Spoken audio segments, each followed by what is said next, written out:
بكماله كشف الدجى بجماله حسنت جميع خصاله صلوا عليه وآله الحمد لله আল্লাহ তাআলার কাছে লাখ কোটি শুকরিয়া আদায় করি। এই জন্য মহান আল্লাহ তাআলা আমাদেরকে 1446তম হিজরি আরবি সনকে অত্যন্ত সুন্দরভাবে সাবলীলভাবে অতিবাহিত করার সুযোগ করে দিয়েছেন। আজকে 1447তম হিজরি সনের প্রথম তারিখ, প্রথম জুমা, মুহররম মাসের প্রথম তারিখ, প্রথম জুমায় আল্লাহ তাআলা এভাবে সুস্থ রেখেছেন, সবল রেখেছেন। যথাসময়ে আল্লাহর ডাকে সাড়া দিয়ে মসজিদে আসা, বসা, কোরআন এবং হাদিসের দৃষ্টিকোণ থেকে আলোচনা শোনার সুযোগ করে দিয়েছেন। আমাকে বলার মতো জায়গায় দাঁড় করিয়ে দিয়েছেন। এজন্য আল্লাহর দরবারে অন্তরের অন্তঃস্থল থেকে শুকরিয়া আদায় করে সবাই করি আলহামদুলিল্লাহ। আরেকবার বলি আলহামদুলিল্লাহ। আল্লাহ তাআলা যেন আমাদেরকে 1447তম হিজরিকে আমাদের জীবনের জন্য শ্রেষ্ঠ নিয়ামত হিসেবে কবুল করেন। আমরা বলি আমিন। আমরা যদি 1448 হিজরি পর্যন্ত হায়াত পাই, আল্লাহ যেন এই 47তম হিজরিকে আমাদের জীবনের জন্য নিয়ামতপূর্ণ, বরকতপূর্ণ করে দেন। আমরা বলি আমিন। যারা আসতে পারে নাই আমরা তাদের জন্য দোয়া করি। যারা হসপিটালের বেডে শুয়ে আছে তাদের জন্য দোয়া করি। যারা আমাদের কাছে পরিবারের জন্য দোয়া করেছেন তাদের জন্য দোয়া করি। সর্বসাকল্যে মজলুম বিশ্ব মুসলিম মানবতার জন্য আমরা দোয়া করি। যারা অকাতরে আমাদের এই দেশের জন্য, এই ভাষার জন্য জীবন দিয়ে গেছেন তাদের জন্য দোয়া করি। আমরা স্মরণ করি তাদেরকে, তাদের জন্য আল্লাহর দরবারে বেহেশতের সর্বোচ্চ স্থান, জান্নাতের মাকাম কামনা করি। আমরা বলি আমিন। দরুদ ও সালাম পেশ করি ওই মহান মানবের প্রতি যে মহান মানব তার জন্ম থেকে শুরু করে মৃত্যু অবধি আমাদের জন্য ক্রন্দন করে গেছেন, আমাদের কথাকে চিন্তা করে গেছেন, আমাদের জন্য দোয়া করে গেছেন, আমাদেরকে উপহার দিয়ে গেছেন আল্লাহর কোরআন এবং তার মুখ থেকে নিঃসৃত পবিত্র বাণী হাদিসগুলো।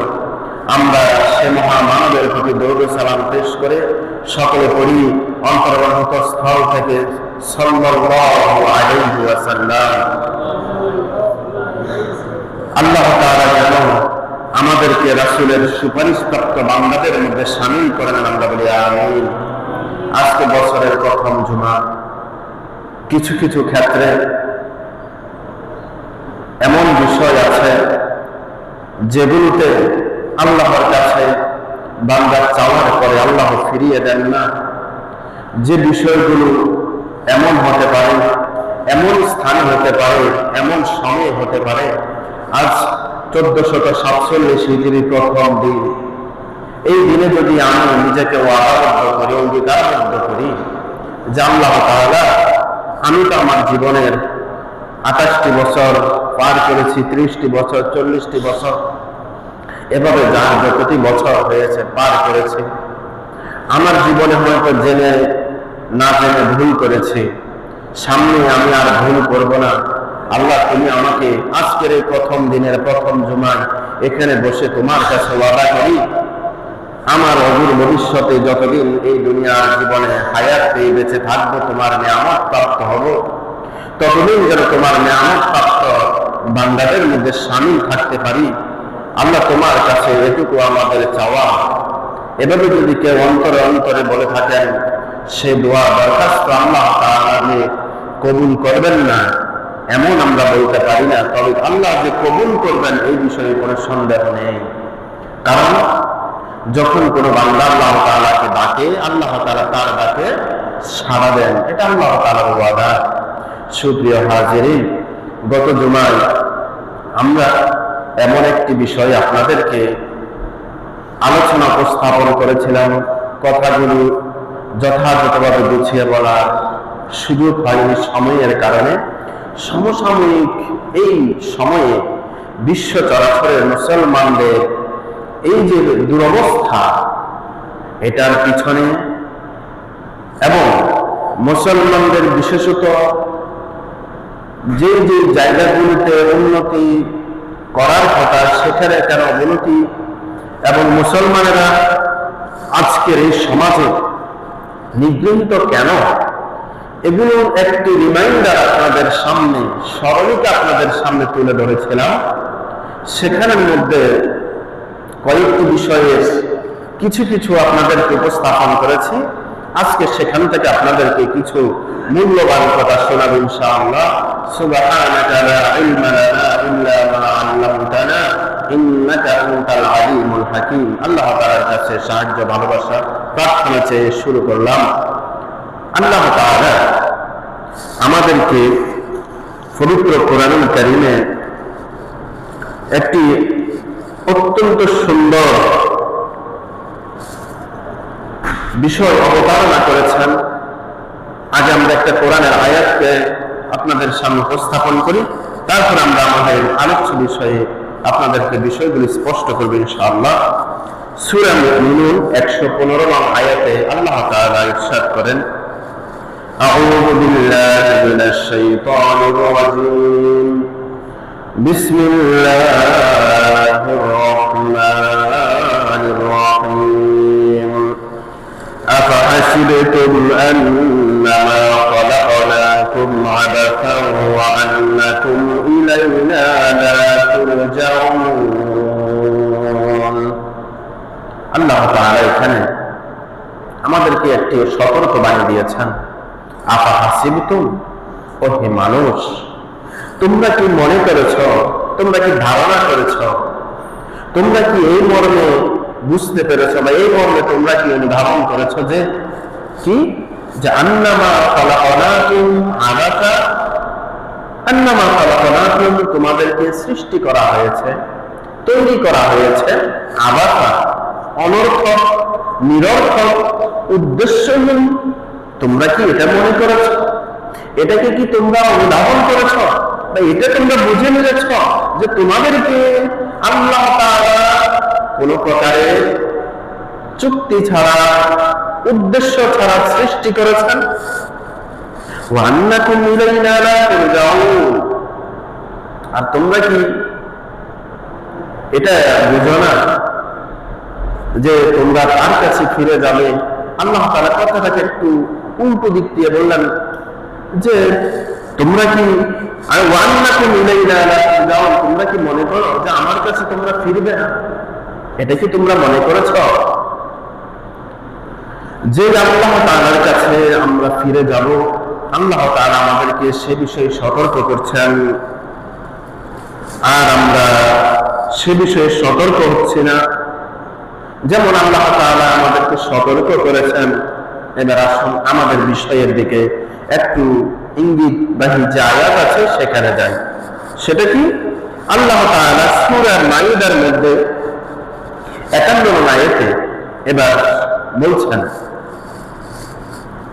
ইয়া আইয়ুহাল্লাযীনা আমানু লা তাত্তাখিযুল ইয়াহুদা ওয়ান নাসারা আউলিয়া বা'দুহুম আউলিয়া বা'দ ওয়া মান ইয়াতাওয়াল্লাহুম মিনকুম ফাইন্নাহু মিনহুম ইন্নাল্লাহা লা ইয়াহদিল কওমাল যালিমিন।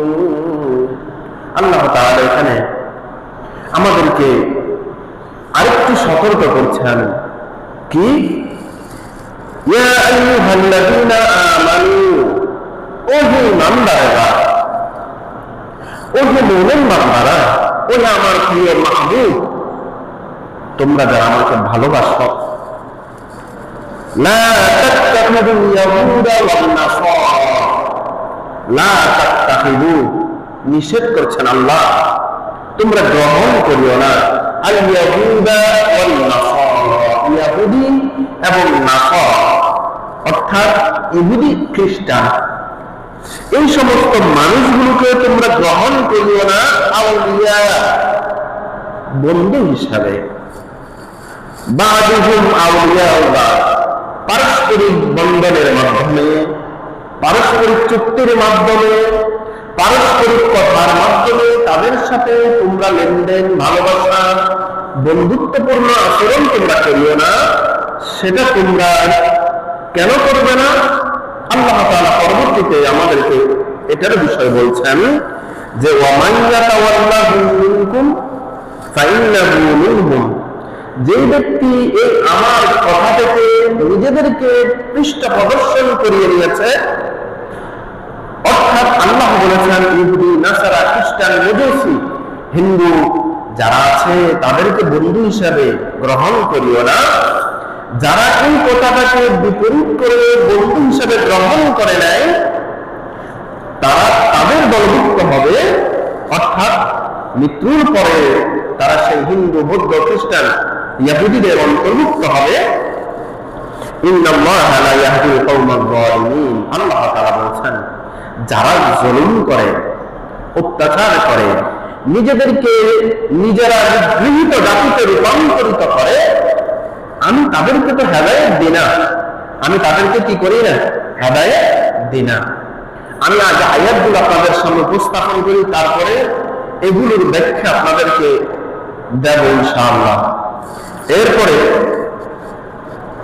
কেন তোমরা ইহুদি খ্রিস্টানদেরকে কেন বন্ধু হিসেবে গ্রহণ করিও না? আল্লাহ তাআলা এটাকে বলছেন, আরেকটি স্পষ্ট করছেন সূরা আনফালে 61 নং আয়াতের ছোট্ট একটি অংশ। আল্লাহ তাআলা বলছেন ওয়াইন জানাহু লিস-সালমি ফাজনাহ, যখন এই সমস্ত মানুষগুলোর সাথে যে সন্ধি বা যখন যুদ্ধ বিগ্রহ হয়, যখন এদিক সেদিক কোনো কিছু হয়, তখন এই সমস্ত মানুষগুলো কোন বিষয়কে আমরা গুরুত্ব না দিয়ে আমরা যেন সেখান থেকে একটু ফিরে আসি। আল্লাহ তাআলা বলছেন ওয়াইন জানাহু লিস-সালমি ফাজনাহ লাহা ওয়া তাওয়াক্কাল আলাল্লাহ, যদি এই সমস্ত মানুষগুলো বিশৃঙ্খলা এবং এরা যদি মানবজাতি কোনো সমস্যা সৃষ্টি করে, সেখানে তোমরা নিজেদেরকে জড়ায় না, কারণ তারা হচ্ছে উস্কানি দেওয়ার মতো একটা জাতি। অতএব সেখানে সন্ধি, তাদের সাথে পারস্পরিক মেলামেশা যেটা যতটুকু প্রয়োজন দুনিয়ার স্বার্থে ততটুকু করে তোমরা একটু বিরত থাকো। এরপর আল্লাহ তাআলা বলছেন তাদের সাথে এভাবে চুক্তি করেও তোমরা শান্তিতে থাকতে পারবে না। কোথায় আল্লাহ তাআলা বলছেন? সূরা বাকারার 120 নং আয়াতে আল্লাহ তাআলা বলছেন ওয়ালান তারদা আনকাল ইয়াহুদ ওয়ালান নাসারা হাত্তা তাত্তাবিআ মিল্লাতাহুম। আল্লাহ তাআলা এবার আরো স্পষ্ট করে বলছেন যে ইহুদি, নাসারা ওয়ালান তারদা, কখনো তোমাদের দ্বারা তাদেরকে সন্তুষ্ট করা সম্ভব নয়। তাদেরকে ইহুদি এবং নাসারা যারা আছে তাদেরকে তোমরা কখনো সন্তুষ্ট করতে পারবে না। হাত্তা তাত্তাবিআ মিল্লাতাহুম, যতক্ষণ না পর্যন্ত তোমরা তাদের অনুযায়ী হচ্ছ, তাদেরকে অনুগত করছো, তাদের আনুগত্য করছো, ততক্ষণ পর্যন্ত তাদেরকে তোমরা সন্তুষ্ট করতে পারবে না। অর্থাৎ তোমরা মুসলমানের যে কর্মবিধি আছে সেই কর্মবিধি পালন করে ইসলামী রাষ্ট্র প্রতিষ্ঠা করে সেখানে শান্তিতে তোমরা থাকতে পারবে না। কেন? কারণ তারা তোমাদেরকে কষ্ট দিবে। এই জন্য আল্লাহ তাআলা বলছে অতএব তাদের ব্যাপারে চুক্তি করিও না, তাদের সাথে বন্ধুত্ব করিও না, কারণ তাদের সাথে বন্ধুত্ব করে ওয়ালান তারদা আনকাল ইয়াহুদ ওয়ালান নাসারা হাত্তা তাত্তাবিআ মিল্লাতাহুম, তাদেরকে একমাত্র খুশি করতে পারবে তারা যা বলে, যে বিধান দেয় সে বিধানটাকে তোমরা যদি অন্তঃকরণে স্থান দিতে পারো তখন তারা খুশি হবে। এই ছাড়া তারা কোনো বিষয়ে তোমাদের সাথে খুশি হবে না, অর্থাৎ তোমরা খুশি করতে পারবে না। এবার আসুন আমরা এই যে কয়েকটি আয়াত বললাম, এবার এই কয়েকটি আয়াতের আলোকে ইহুদি এবং নাসারাদের চক্রান্তের কথা বলেছিলাম, সেই কথাগুলো এবার আপনাদেরকে স্পষ্ট করি। আল্লাহ তাআলা কালামে পাক থেকে যে কথাগুলো বললাম, 4টা আয়াত বললাম, এখানে আল্লাহ তাআলা আমাদেরকে সতর্কতা অবলম্বনের জন্য বলেছেন। এবার এই সতর্কতার আলোকে তারা আমাদের জন্য কি করেছে, আমরা তাদের জন্য কি করি, এবার একটু শুনুন। আমরা গত জুমায় বলেছিলাম তারা মুসলমানদেরকে নিয়ে গবেষণা করেছে। যে কথাগুলো আমরা গত জুমায় বলেছিলাম সেখানে আরেকটু আপনাদেরকে রিমাইন্ডার দিচ্ছি। তারা গবেষণা করলো যে মুসলমানদেরকে আমরা কিভাবে পরাজিত করতে পারবো, মুসলমানদেরকে কিভাবে আমরা ঠেকিয়ে দিতে পারবো, ঠকিয়ে দিতে পারবো। তারা বলল মুসলমানদেরকে আল্লাহ থেকে দূর করা সম্ভব নয়, ঈমান থেকে দূর করা সম্ভব নয়, কারণ মুসলমানদেরকে আঘাত করলে ঈমান তাজা হয়। মুসলমানদেরকে যুদ্ধের মধ্যে আহ্বান করলে আমাদের পরাজয় হয়। তো তাদের সাথে যুদ্ধ দিয়েও পারা যাবে না, তাদের সাথে ঈমানের শক্তি দিয়েও পারা যাবে না। তাদেরকে কিভাবে এই দুনিয়াতে নাস্তানাবুদ করতে হয় সেটার জন্য আমাদের প্রয়োজন তাদের কোরআনকে, হাদিসকে গবেষণা করা। তারা একটি বৈঠক বসালো অত্যন্ত গোপনীয়তার সহিত। সেখানে তারা কোরআনকে রিসার্চ করা শুরু করলো, ভিন্ন ভিন্ন ভাষায় ব্যাখ্যাগুলো জানতে শুরু করলো যে কোরআনের মধ্যে এমন কি বিষয় আছে যে বিষয়গুলো দ্বারা তারা এবং উপকৃত হচ্ছে, আমাদের উপর বিজয় লাভ করছে। তারা কোরআন শরীফ থেকে পেল যে গত জুমায় যে কথাগুলো বলেছিলাম যে তোমরা ইহুদি নাসারাদের সাথে বন্ধুত্ব করিও না। তারা পয়েন্ট বের করলো কাদের সাথে, কথা বলেন কাদের সাথে, একটু কথা বলা লাগবে, কাদের সাথে, কি করার জন্য আল্লাহ তাআলা নিষেধ করেছেন, কথা বলবেন, কি করার জন্য, বন্ধুত্ব করার জন্য নিষেধ করেছেন, না করতে বলেছেন। 1 2 নম্বর আল্লাহ তাআলা বলেছেন তোমরা তাদের দেওয়া কোন মতবাদ, অর্থাৎ আমি আল্লাহ তাআলা যে বিধান দিয়েছি সে বিধান ছাড়া অন্য কোন বিধানকে তোমরা গ্রহণ করিও না। তারা 2 নম্বরে বের করলো এটা। 3 নম্বরে বের করলো তোমরা কি করো, তোমরা জ্ঞান অন্বেষণ করো। ফাসআলু আহলাল যিকর, যারা জ্ঞানী তাদেরকে জিজ্ঞাসা করো। 3 নম্বরে তারা চিন্তা করলো যে আল্লাহ তাআলা মুসলমানদেরকে বলছেন জ্ঞান অন্বেষণ করার জন্য, গবেষণা করার জন্য। 4 নম্বর আল্লাহ তাআলা বললেন দুনিয়া বড় ক্ষণস্থায়ী, দুনিয়াকে আমি নারী, বাড়ি, গাড়ি, সম্পদ, ক্ষমতা দিয়ে আমি লালায়িত করেছি। 5 নম্বরে তারা ইসলামী খেলাফাকে নিল। এই 5টা বিষয়ে তারা প্রথমে রিসার্চ করলো, এই বিষয়গুলো থেকে কিভাবে মুসলমানদেরকে ফিরানো যায়। তারা প্রথমে মুসলমানদেরকে যে আকীদার কথা, বিশ্বাস, ভালোবাসার কথা বলেছে, ঈমানের কথা বলেছে, সেখান থেকে কিভাবে ফাটল বাড়ানো যায় সেটা গত জুমায় বলেছিলাম। আকীদাগত দিক থেকে মুসলমান, শিয়া, সুন্নি এভাবে ভিন্ন ভিন্ন দলে ভাগ করা, ভাগ হওয়ার ফলে মুসলমানদের যে একটা ছোটখাটো ক্ষতি হয়েছে, সেই ছোটখাটো ক্ষতির ভিতরে তারা প্যারেড ঢুকিয়ে দিল। শিয়াদেরকে বলল তোমরা পারসিক জাতি, উন্নত জাতি, তোমরা কেন আরবদের অনুসরণ করবে?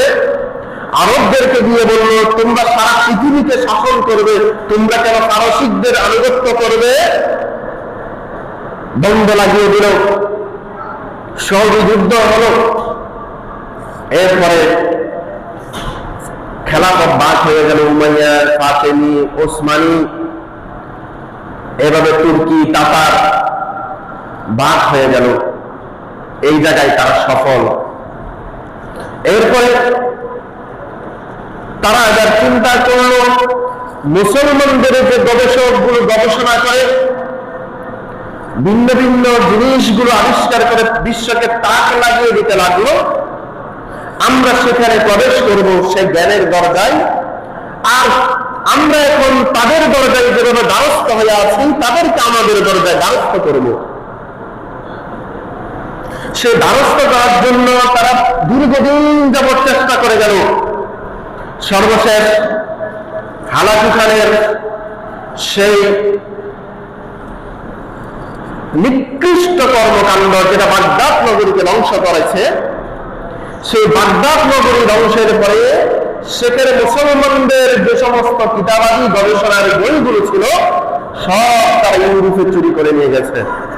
নিয়ে যাওয়ার পরে তারা তাদের গবেষণা অনুযায়ী মুসলমানদের এই কর্মকাণ্ডগুলোকে বিশ্লেষণ করে নিজেদের ভাষায় রূপান্তরিত করে মুসলমানদের নামগুলো সারা বিশ্ব থেকে তুলে দিল, দ্বিতীয় রাষ্ট্র মুসলমানদেরকে এখানে দিল। এরপরে মুসলমানদের অজয় বীর যে সেনানীগুলো ছিল তাদেরকে কিভাবে ফাঁসানো যায়, যারা মুসলমান রাষ্ট্রপতি ছিল তাদেরকে কিভাবে ধ্বংস করে দেওয়া যায়, এই বিষয়ে তারা সলা পরামর্শ করে তৃতীয় দফে তারা কাজ করলো। এই নেতৃত্ব স্থানীয় মুসলমান যারা আছে তাদেরকে ধ্বংস করতে হবে। কিভাবে?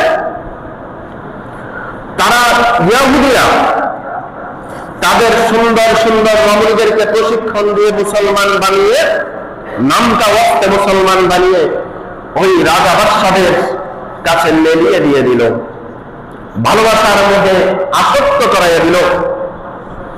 এই ভালোবাসার মধ্যে আসক্ত হয়ে রাজা বাদশারা তাদের সাথে ঘর করেছে। তাদের যে সন্তানগুলো হয়েছে, ওই সন্তানগুলো পরবর্তীতে রাষ্ট্র ক্ষমতায় যখন এসেছে তখন তারা,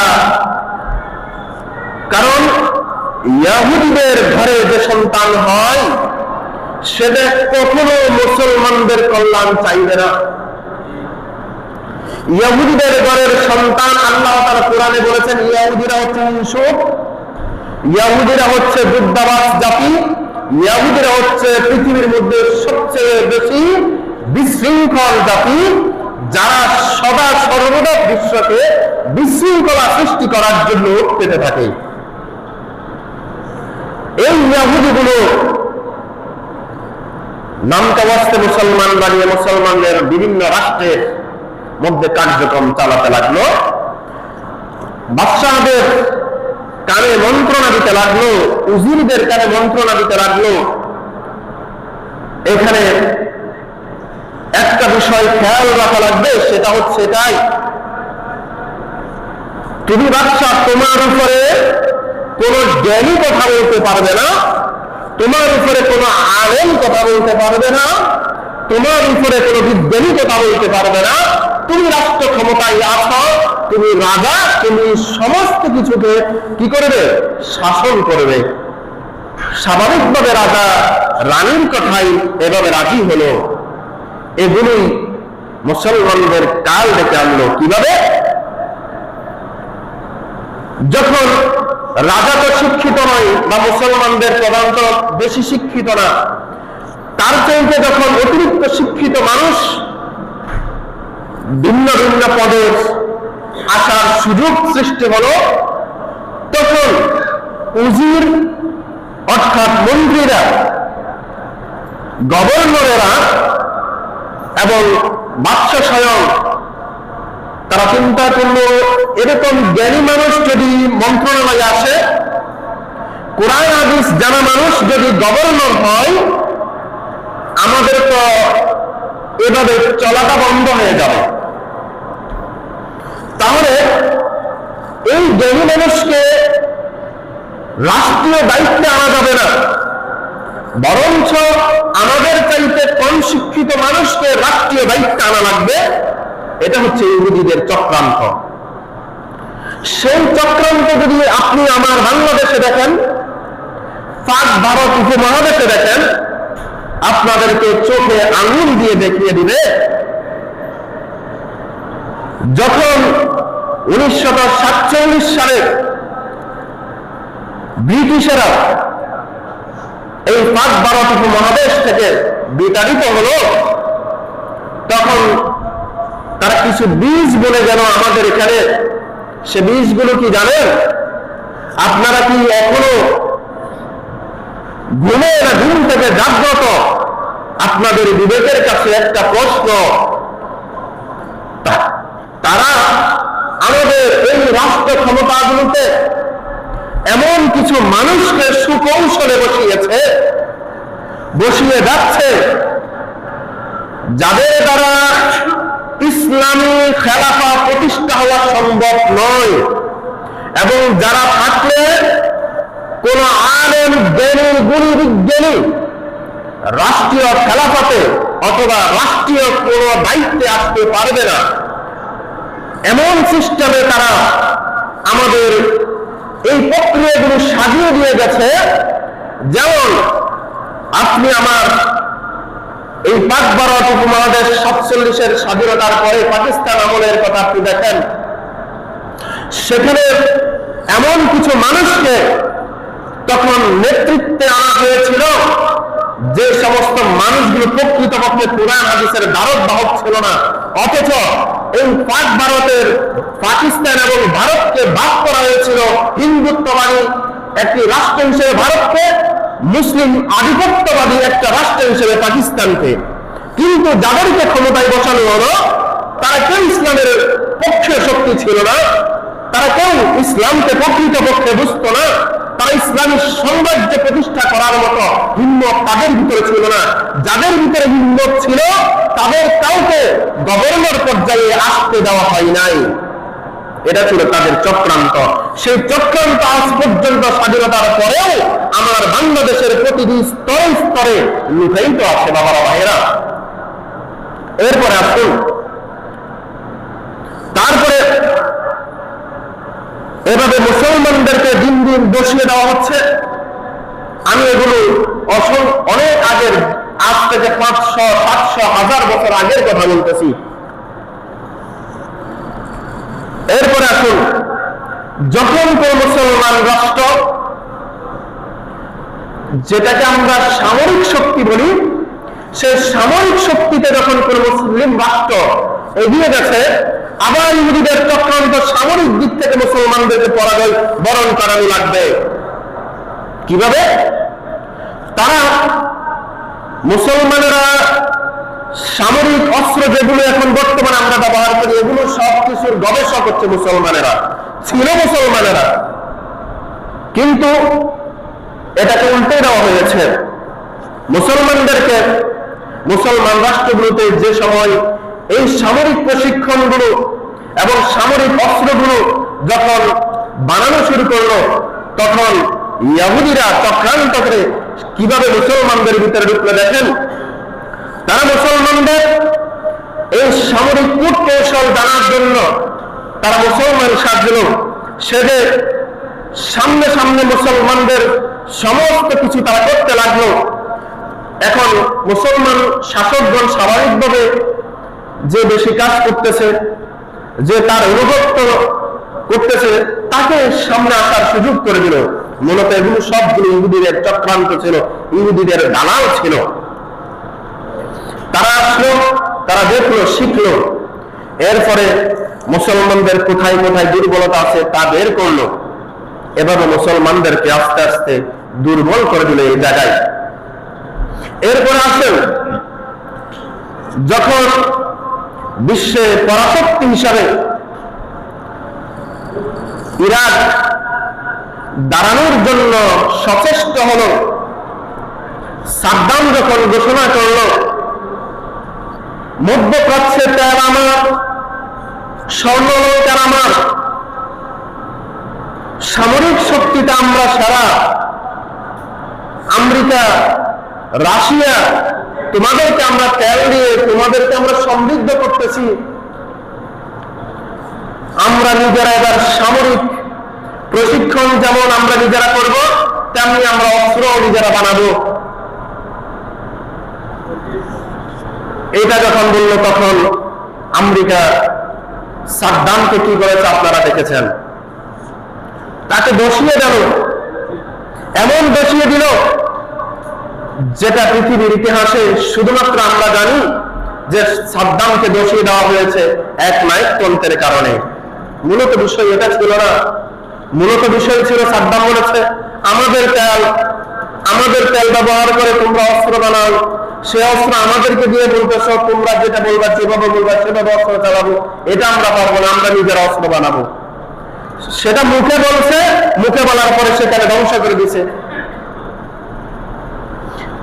এভাবে লিবিয়া যখন বলল ওদের US ডলার আর চলবে না,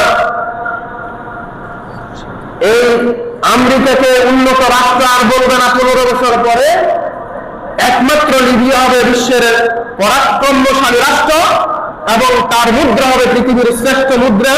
এটা বলার পরে যা অবস্থা করেছে লিবিয়ার, আপনারা যারা সচেতন মানুষ আছেন তারা জানেন।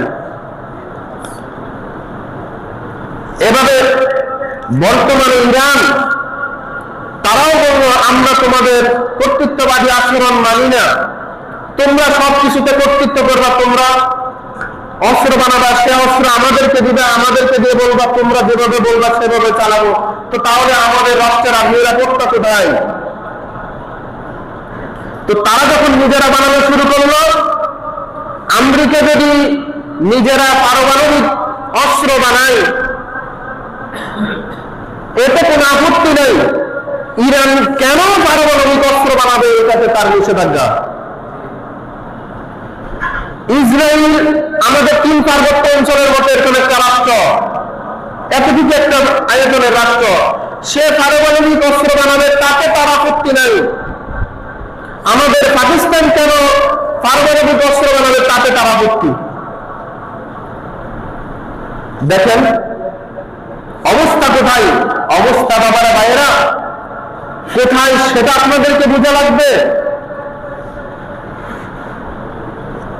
তারা এভাবে পুরা বিশ্বে ইহুদিদের মাধ্যমে, দেখেন নাসারাও করতেছে না, মজুসিরা করতেছে না, করতেছে শুধু ইহুদিরা। যেখানে সেখানে শুধু ফ্যাস লাগাইয়া লাগাইয়া কি করে দিচ্ছে, মুসলমানগুলোকে কষ্ট দিচ্ছে, মুসলমান রাষ্ট্রগুলোকে নষ্ট করে দিচ্ছে। আপনাদেরকে একটা গল্প শোনাই। হিজরি 8ম শতাব্দীতে ইবনুল মুকাফফা নামক একজন আরবি ঐতিহাসিক লেখক, তিনি পাহাড়ি ভাষা থেকে, পশতু ভাষা থেকে কিছু গল্পকে অনুবাদ করেছেন আরবিতে। সেখান থেকে আপনাদেরকে একটা ছোট্ট গল্পের উদাহরণ আপনাদেরকে শোনাই। তখনকার সময়ে এক জালিম রাজা ছিল, তার সামনে তার বিপক্ষে কথা বলতে পারত না, তার অন্যায়ের কথা কেউ বলতে পারত না। তো এক চালাক মানুষ ছিল, সে সাহিত্যিক ছিল, সে সাহিত্যের মাধ্যমে এমন একটা বিষয় লিখেছে, সেটা এভাবে, সে কোনো মানুষ দিয়ে গল্প লিখে না, গল্প লিখেছে গরু, ছাগল, হাঁস, মুরগি, গোড়া গাদাদেরকে নিয়ে। কিভাবে? যে এক জঙ্গলে সিংহ নামক এক রাজা ছিল, সে তার অনুসারীদেরকে এরকম হুকুম দিল, সে এভাবে এভাবে কাজ করতো। অর্থাৎ কথাগুলো সবগুলো রাজাকে বলতো, কিন্তু উদাহরণ দিচ্ছে কাকে দিয়ে? এই গরু, ছাগল, হাঁস, মুরগি এদেরকে দিয়ে। তো একবার সিংহ তার রাজত্ব চালাতে গিয়ে দেখলো যে শিয়ালগুলো খুবই ডিস্টার্ব করতেছে। শিয়ালগুলো কি করতেছে? খুবই ডিস্টার্ব করতেছে। এখন সে খুব অসহায় হয়ে ফরমান জারি করলো, রাষ্ট্রে যতগুলো শিয়াল আছে সব শিয়াল যেগুলো কান হাত দিয়ে ধরলে এই 4 আঙ্গুলের বেশি হবে, সে 4 আঙ্গুলের বেশি যতটুকু আছে ততটুকু কাটি দাও। সিংহ এটা ফরমান জারি করলো। এখন উজির মারা যারা আছে সৈন্য সামন্ত, তারা গিয়ে আগে শিয়ালগুলোকে ধরে কান কাটলো, তারপর মাটি দেখে 4 আঙ্গুল আছে কিনা, না থাকলে নয়, থাকলেও আছে। তো এক শিয়ালের ছোট বাচ্চা দৌড়াইয়া পালাচ্ছে। তো বনের অন্যান্য প্রাণীরা বললো, কি রে তুমি দৌড়াও কেন, তোমারও তো কান কাটার কথা না? বলে, কি বলবো ভাই, এখানে রাজা যে হুকুম দিয়েছে সেটা তো হচ্ছে না, হচ্ছে তার উল্টোটা কি, আগে আমির উমারা যারা আছে এরা সবগুলো ধরে ধরে আগে কান কাটতেছে, তারপরে মারতেছে চালানগুলো আছে কিনা। একটা জিনিস মনে রাখবেন, আজকে ইরান মার খাচ্ছে, তুরস্ক মার খাচ্ছে, পাকিস্তান মার খাচ্ছে, তারপরে লেবানন মার খাচ্ছে, জর্দান মার খাচ্ছে, কেউ কারো পক্ষে আসতেছে না, কেউ কারো পক্ষে আসতেছে না। যদি সবাই এক থাকতো তাহলে এভাবে আমাদের কানগুলো কাটতে পারতো না পারমাণবিক অস্ত্রের কথা বলে, তারপরে জঙ্গিবাদের কথা বলে, আইএস এর কথা বলে, আমাদের মুসলমানদেরকে যেখানে সেখানে কান কাটতে পারতো না। এখন আমাদের এক এক দেশটাকে এক একভাবে তারা ভিন্ন ভিন্ন তহমত দিয়ে দোষারোপ করে তারা কান কাটতে লাগলো, আর যাদের কান কাটা যাচ্ছে না আমরা বসে বসে তাদের তামসাগুলো দেখতেছি। তাদের কানগুলো যখন কাটা হবে, তাদের তো কান এখন 4 আঙ্গুল দেখে দেখে কাটে। যখন আমার বাংলাদেশকে কাটবে তখন আর 4 আঙ্গুল দেখবে না, আগে কাটবে তারপর দেখবে কান আছে না নাই, তখন আর কান 4 আঙ্গুল আর 2 আঙ্গুল দেখবে না, তখন পুরো কানটাই কাটি দিবে। তখন আমরা আফসোস করলেও আর এই সময় এই সুযোগ কোনোটাই পাবো না। এই জন্য সুপ্রিয় হাজিরিন, ইহুদি নাসারাদের সাথে আমরা যে বন্ধুত্ব করি, এই যে তাদেরকে আমরা যে প্যাট্রোনাইজ করি, পিছন থেকে তাদেরকে উৎসাহ দিই, এটা আমাদের জন্য অত্যন্ত ক্ষতিকর। আজকে যদি সত্যিকার অর্থে এই ইহুদি নাসারাদের যে চক্রান্ত, এই চক্রান্ত আমরা সকলে বুঝি, বুঝার পরেও যেন আমরা না বুঝার মতো করে আছি। তারা কি করলো, আবার সে কথা আপনাদেরকে একটু শুনে যায়, রিমাইন্ডার দিই। আমি আমার বাংলাদেশের কথা বলি, যখন এই বাংলাদেশ এবং পাকিস্তান একসাথে ছিল, কথাগুলো আপনাদেরকে ইসলামিক দৃষ্টিকোণ থেকে বোঝার জন্য কথাগুলো বলতেছি। 1971 সালে পাকিস্তান, 47-এর পর থেকে 71 পর্যন্ত পাকিস্তান আমাদের সাথে যে আচরণ করেছে, এটার জন্য হাসরের ময়দানে আমি আল্লাহর কাছে বাদী হয়ে তাদের বিরুদ্ধে নালিশ করব, তারা আমাদের প্রতি জুলুম করেছে। এতে তাদের ব্যাপারে আমার ন্যূনতম কোনো ছাড় নাই। তবে আমাদের যারা আমরা মুসলমান, তাদের প্রতি আমাদের মেসেজ আছে। আমরা এটাকে মুসলমানদের একটা রাষ্ট্র হিসেবে পাকিস্তানকে ভাগ করেছি, মুসলমানদেরকে দিয়ে ক্ষমতা চালাইয়েছি, কিন্তু যাদেরকে আমরা বসিয়েছি তারা যখন আমাদের মুসলমানদের আলেম আমাদেরকে ক্ষমতায় গভর্নরের পদে আনার জন্য কেন চাই নাই, এটার পিছনে কূটকৌশল কি জানেন?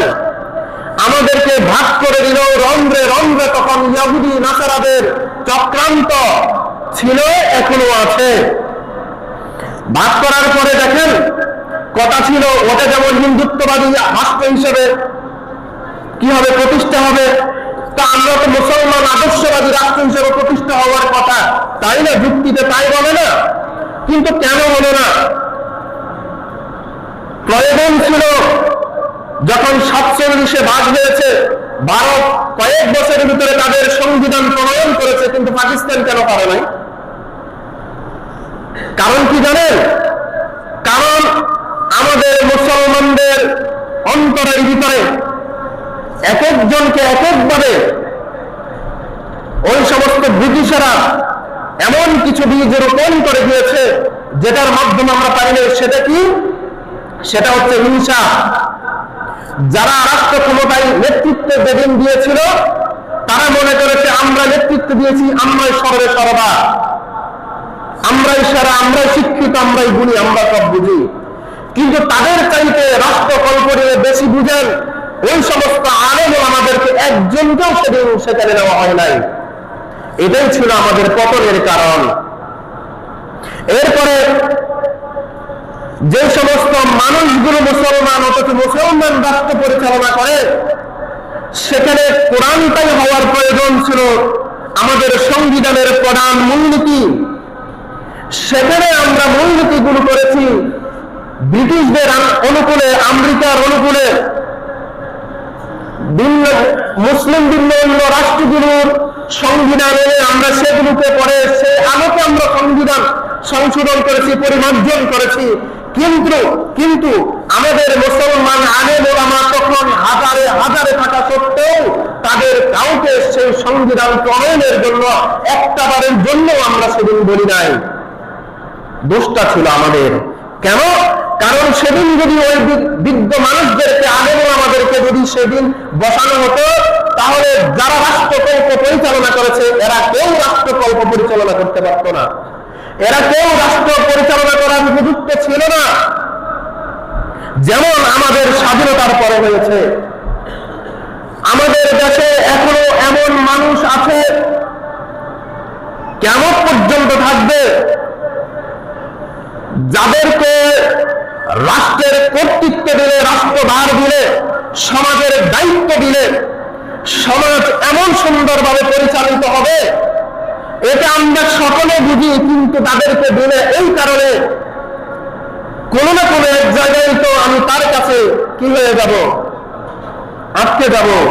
হয়তো আমার কোনো একটা কাজ হবে না, তার কারণে প্রত্যেকের স্বার্থের দিকে দেখে দুর্নীতিকে আমরা মনে মনে প্রশ্রয় দিয়ে আমরা অন্তরে মুখে যতই কিছু আল্লাহ তাআলাকে বলি, আল্লাহ তাআলাকে মানি বলি, কিন্তু ইমানের দিক থেকে আমরা সত্যিকার অর্থে এই জমিনে আল্লাহর রাজ কায়েম হোক এটা কেউ চাই না,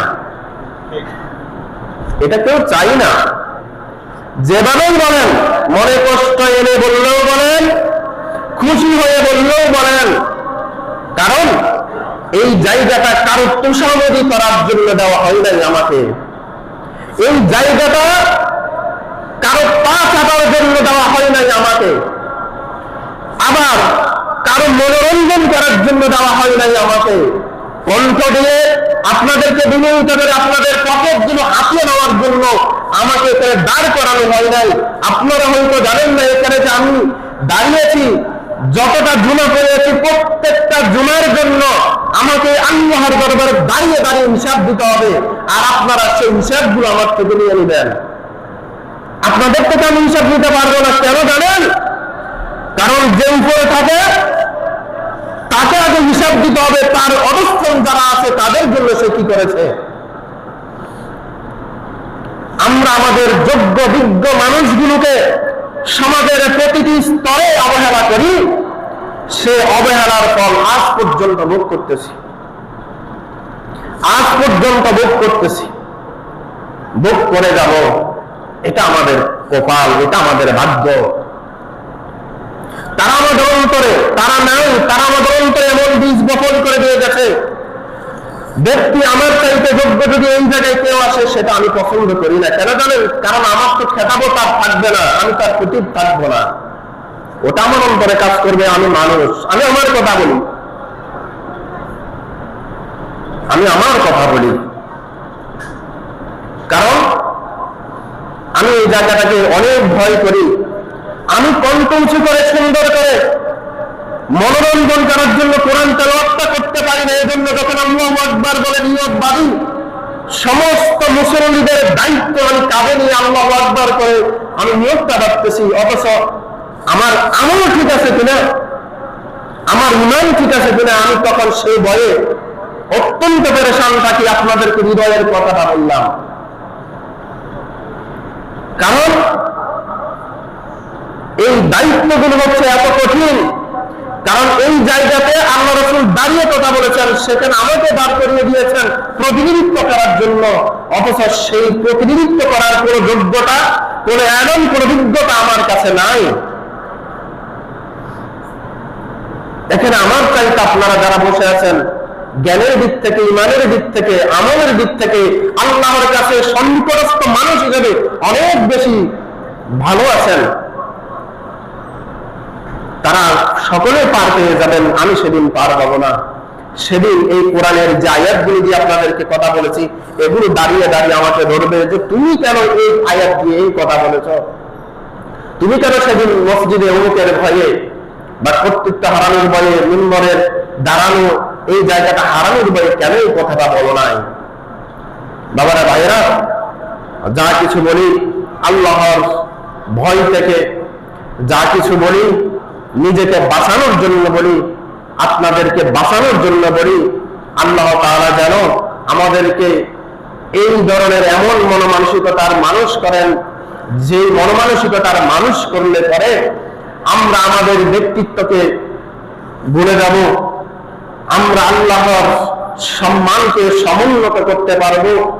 যেখানে আল্লাহর সন্তুষ্টি আছে সেদিকে আমরা বাধিত হতে পারবো। নিজেদেরকে বিলীন করে দিয়ে আল্লাহ যেন আমাদেরকে সেই পথে যাওয়ার, সেই পথের প্রতীক হওয়ার তৌফিক দান করেন, আমরা বলি আমিন। সুপ্রিয় হাজিরিন, কথা বলতে বলতে অনেক দীর্ঘায়িত হয়ে গেছে। আপনাদের জন্য আরেকটি সংবাদ আছে। ইনশাআল্লাহ আগামীকাল বাদে আসা শনিবার, আগামীকাল শনিবার বাদে আসা প্রতি মাসের শেষ শনিবারের মতো এই শনিবারও আমাদের জিকির মাহফিল হবে ইনশাআল্লাহ। আমাদের সম্মানিত অধ্যক্ষ মহোদয় হুজুরের পক্ষ থেকে আপনাদের সকলের প্রতি সালাম এবং দাওয়াত রইল। আল্লাহ তাআলা যেন আমাদের সকলকে জিকির মাহফিল আসার, বসার, নিজেদের ঈমানকে মজবুত করার তৌফিক দান করেন, আমরা বলি আমিন। ওয়া আখিরু দাওয়ানা আলহামদুলিল্লাহি রাব্বিল আলামিন। আসসালামু আলাইকুম।